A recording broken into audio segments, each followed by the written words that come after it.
this video, we're going to be talking about the subtle art of muting.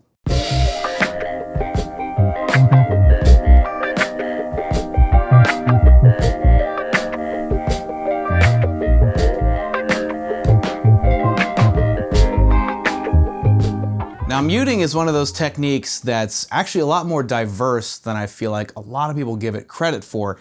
It's something that can really lend to true dynamic playing. Generally, the common association with muting is palm muting, right? Where you're using your palm on your picking hand to get a nice chugga-chugga kind of sound.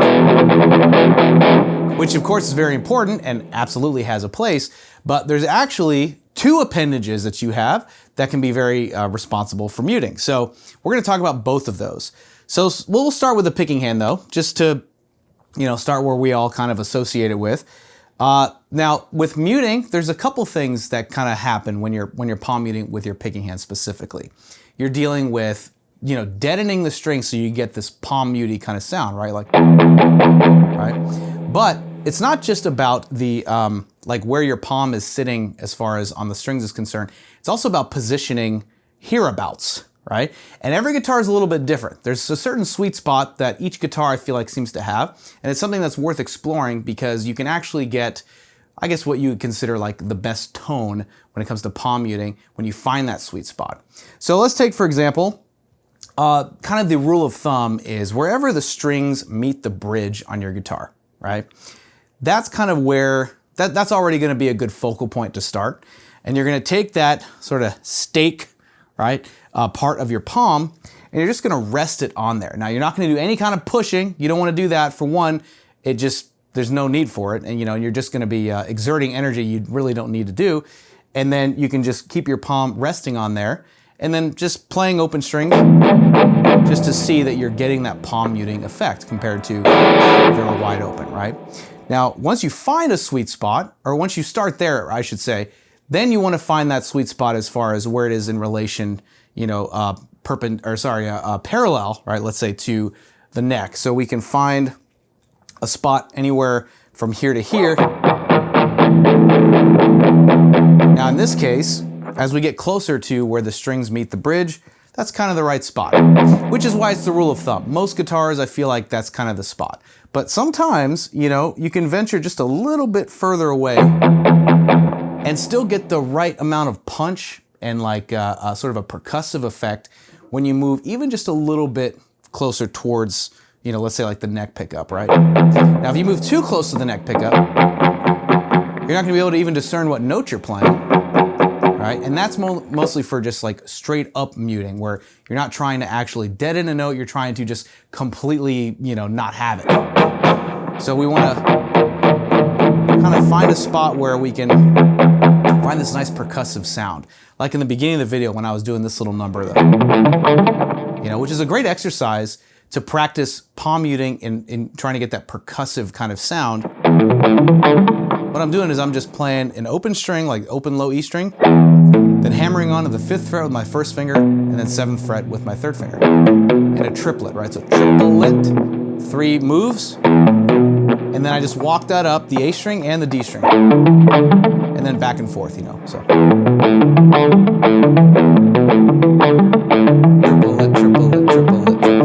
And you want to start slow, obviously, to get the hang of it, but you also want to use your ear to think about, to listen to what each move, how does it sound to you? Do you feel like it sounds, percussive enough, or do you feel like it could be a little tighter, right? In which case, you can actually stand to bring your palm up even further away from the bridge, just slightly, right? So like I went from being straight up right on top of the string meeting the saddles of the bridge to being like maybe a couple centimeters off. Ooh, that sounds a little bit different than, you hearing the difference? So it's right there, I think, on the threshold of, you still discern the notes, right? But it's like deadened enough to where it sounds a little more percussive. That's pretty cool. I like that more than right here.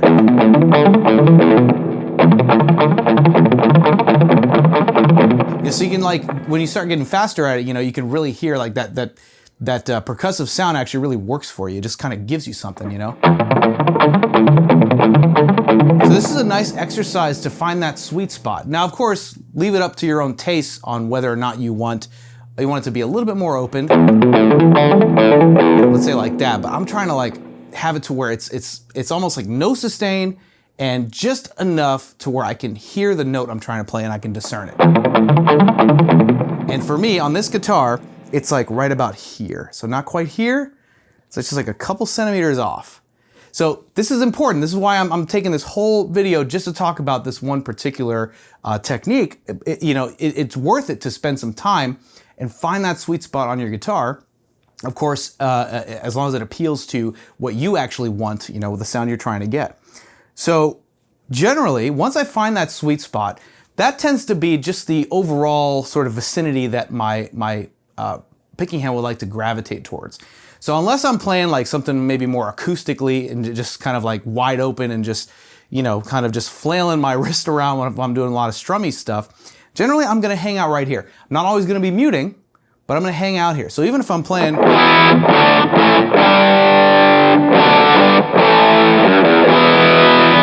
wide open chords, my picking hand is still gonna be kind of in the general area here. And that's just a nice place to hover around, because once you find that sweet spot, right, anytime you're ready to employ that technique of palm muting with your picking hand, you can just like land it right there and then get to playing whatever it is that you're wanting to play with the palm muting. You know, and even if you're trying to do like kind of chuggy stuff, which I don't do as much anymore these days, but you know, there was a time, there was a time where I was all about that. And I still am, just, you know, from a musical standpoint, you know, that sweet spot can actually help you get that nice percussive sound. But let's say you're trying to do that thing where it's like, where you can actually get some sustain while still palm muting the notes. In order to achieve that, you're gonna want to bring your palm closer to where the strings meet the bridge. So now you have this small range here that can give you a multitude of different sounds, right? So that's why it's worth it to actually take the time and find where that is on your guitar. And it can actually end up being a lot of fun, just like, you know, being able to explore with different dynamics of your playing. So that's it with the fretting hand, or sorry, your picking hand. Let's talk about your fretting hand. Now there are a couple things your fretting hand can do to help you mute, right? Going back to that sort of percussive thing, let's say we're just trying to do something like this.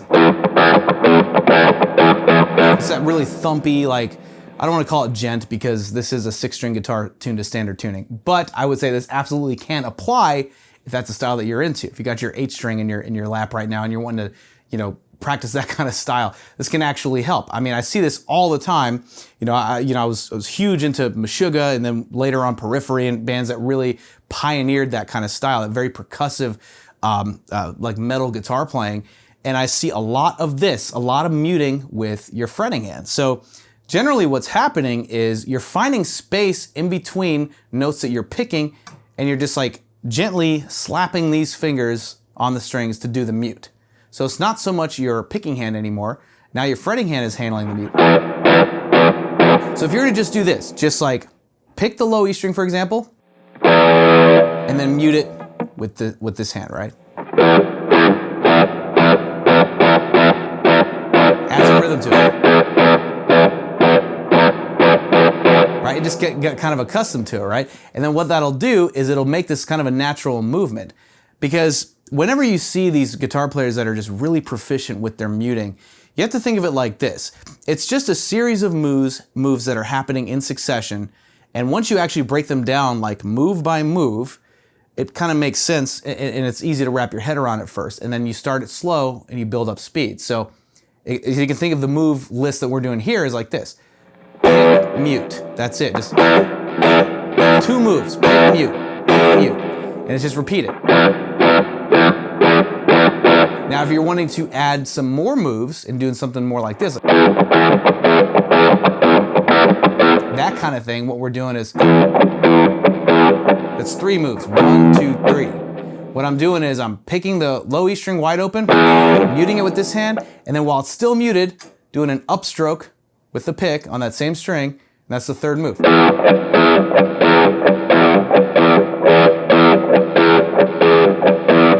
So you have to just like break down the amount of moves that are happening, do them one at a time, and it may be painfully slow in the beginning, but that's okay. You want to get all that out of the way. When you're learning a new technique or really trying to refine a technique, just be okay with doing it painfully slow in the beginning. Believe me, you're going to be glad you did, because then you get that part out of the way, and it's not something that's just going to continue lingering around like a little voice in your head saying like, you should have done it painfully slow at first. Now I'm still here and you're still not, not getting this technique down right, or, So you want to make sure that you just knock all that out of the way, and believe me, you'll be glad you did. So you start painfully slow and just break down each individual move. Mute, pick. And it's like a muted pick on that third move. Mute, pick. And that's also a triplet, right? Triplet, triplet, triplet. So you can also think of it that way, like narrow it down to an actual series of 3 movements. Triplet, triplet, triplet. And then, it doesn't matter what string you're doing.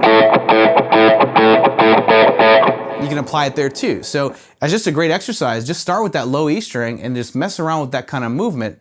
And who knows, it might even inspire some ideas for some new riffs that you could write. Another thing that your fretting hand can do is if you're holding a chord, right? When you're trying to, let's say, play like a very percussive kind of rhythm with a chord, something like that, what you can do to actually help your fretting hand with the muting so that your picking hand is going to be kind of just wide open doing its thing. That's usually where it's almost like it's passing the ball, right? The muting responsibility is now on your fretting hand in a situation like this. So what you can do is, let's say we're just doing an A bar chord here, right? But we're trying to play it kind of percussive, right? Like that, similar to what we were doing with the open low E string, right? Notice how my picking hand is just doing this, and it doesn't want to stop. So, like I said, it's passing the ball to the fretting hand to make sure the fretting hand is responsible for the muting. So what I'm doing is holding the shape, right, for that bar chord. And it doesn't matter what chord you're playing, right? You hold that shape, and when you're not intending to actually hear the chord, that's when you just let up on the strings a little bit to where you're muting. See, from your perspective, you don't really know if I'm fretting or not. I don't think, right? If I'm fretting this chord or not. I'm still holding that shape. So I could very well be fretting it, or I could not be fretting it. But I'm still holding that shape, and it makes it so much easier. So you don't have to like release your hands and then mute it like this and then redo that chord shape, especially if you have to do it fast. It's all about economy of motion. I've talked about this in previous videos, making it to where you don't have to really work so hard. You don't need to put, undue pressure or expend energy that you don't need to spend, right? When you're trying to make something happen musically. So it's totally okay to just let up on that chord, let's say, and let it be your mute. So if your hand's doing this,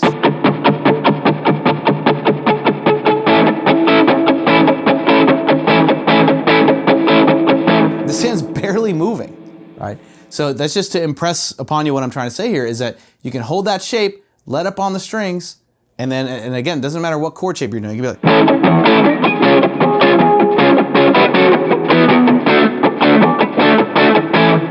whatever you're trying to do in a situation like that, there's a certain role that your fretting hand can play as far as muting, so that the burden of muting doesn't need to be on your picking hand. So it's all situational. Sometimes the muting is going to be coming from the picking hand. You're going to want that from the picking hand, and sometimes you're going to want it from the fretting hand. But it's important to know and to be aware of both appendages, right? Both hands having an actual like responsibility and a role in that. Another fun exercise you can do, that let's say you're just running scales, whatever it is that you do to warm up or practice, or even if you're just practicing to a backing track and you're playing your go-to licks, that kind of thing, right? What you can do is try out some palm muting to add some dynamics to it.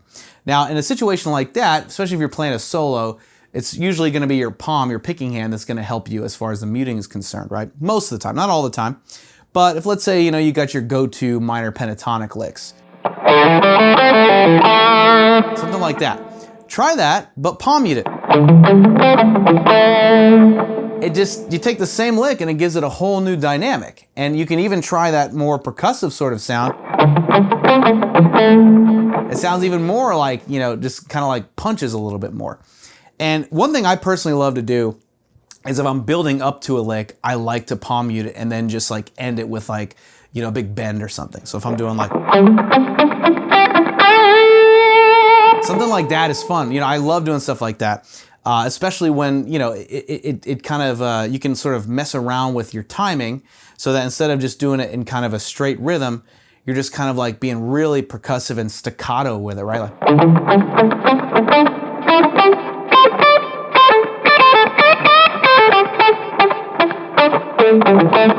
you know, just, for me, it just like, once I start palm muting and I start doing that, I want to go through, I want to navigate the scale differently than I would if I were just to play each note wide open, right? It inspires me to approach it a different kind of way. And anything that you can do to inspire yourself playing is like all day, every day, good thing, right? It's like anything that kind of inspires you to take a different musical direction than what you're used to, even if it's something as small and simple as what we just talked about, right? Just palm muting it. Then that's great. Like, it's done its job as far as like, you know, putting you through that creative musical process. You know, the more inspired that you are, obviously, the more music's gonna come out. I mean, just mathematically, that's how it works. So to quickly recap, you know, you wanna practice these little exercises as far as muting with your palm on your picking hand or with your fretting hand. You know, with your picking hand, find that sweet spot on your guitar, right? And even find that little range of a sweet spot. So if you find that sweet spot, let's say around here, you also have here, between here and here, right, where the string meets the saddle, to actually get different levels of palm mutery going on, right? And then you can practice this little triplet thing that I showed you earlier. And then you can actually practice that range, right, where you're slowly shifting back and forth from like right on the bridge, right, to like a little bit further in, so it's a little more percussive. And then even find that limit where if you go even further, okay, right about there is where, you know, I lose it. There you go, so right there, I like that. No sustain, but you can still hear the notes, and it gets a much more percussive message across, you know. And then with the fretting hand, you know, when you're practicing playing, let's say like a chord progression or something, and you want to be really percussive with it, your picking hand can just do what it does, and your fretting hand is now going to have the responsibility of muting. So hold your chord shapes, even if they're little triads like what I was doing at the beginning of the video. Notice how I'm not doing this. I'm not doing this. Right? It's not just this constant like single dynamic. So those mutes that are happening in there are when I let up on holding this triad here. I'm just like letting up on it and then letting it mute. You know, so if you apply that, you can actually, you know, apply a lot more of a rhythmic approach to your, let's say if you play chord progressions in sort of one dynamic, wide open like that, try some palm muting where your picking hand is just, like, doesn't change anything as far as the rhythm that you're doing, but you can mess around with like the timing where you let up on the chord shape and then, you know, clamp back down on it, and then you might even get, you know, another inspired idea.